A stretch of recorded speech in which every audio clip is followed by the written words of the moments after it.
काय सांगाल काका, कशी आहे हवा, कुणाची हवा आहे सध्या?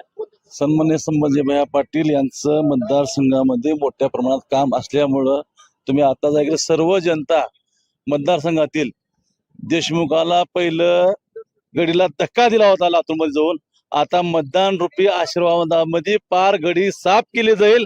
आणि आता आमचा तर हे मतदारसंघ आलाच सोडून द्यायचे, इथं तर सक्षम उमेदवार त्यांनी दिला नाही, त्यांना सक्षम उमेदवार त्यांना मिळाला नाही, सुशिक्षित उमेदवार त्यांना मिळाला नाही.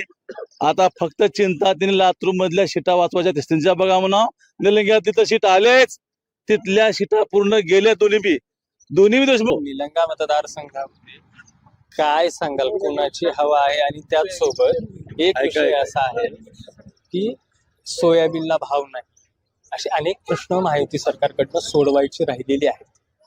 सोयाबीनला भाव नाही हा विषय कोण म्हणू शकत नाही, सर्व माहित आहे. त्याच्यामध्ये 5,000 रुपयाची वाढ करून समजा अनुदान दिलेले आहे, आणि 5,000 ती दिले, विमा दिला, सर्व समजे पैसे दिलेत, लाडक्या बहिणीला पैसे आहेत, कुठं पैसे नाहीत. समजा आमच्या बहिणी जर मतदान केलं तर आमची चिट ठेवलेली आहे, आणि उगचं जी पार्सल आणून ठेवले बिलांगामध्ये बोजून, हो त्या बोजूला मतदान टाकणार आहे कोण, निवडून आणणार आहे कोण? हो आता त्याचं कालच मी ऐकलो काय त्याच्यामध्ये, आता माझं काही वरी पत्रे आहेत, काही गळ आले, माझं एवढे पैसे गोळा करून सलाब टाका. हो एवढं विषय कसा आहे माहितीये का, सूडबुद्धीनं देशमुखाने इथं उमेदवार हा दिलेला आहे.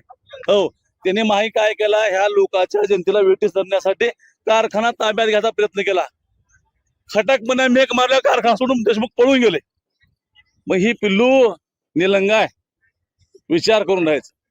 संभाजी भैया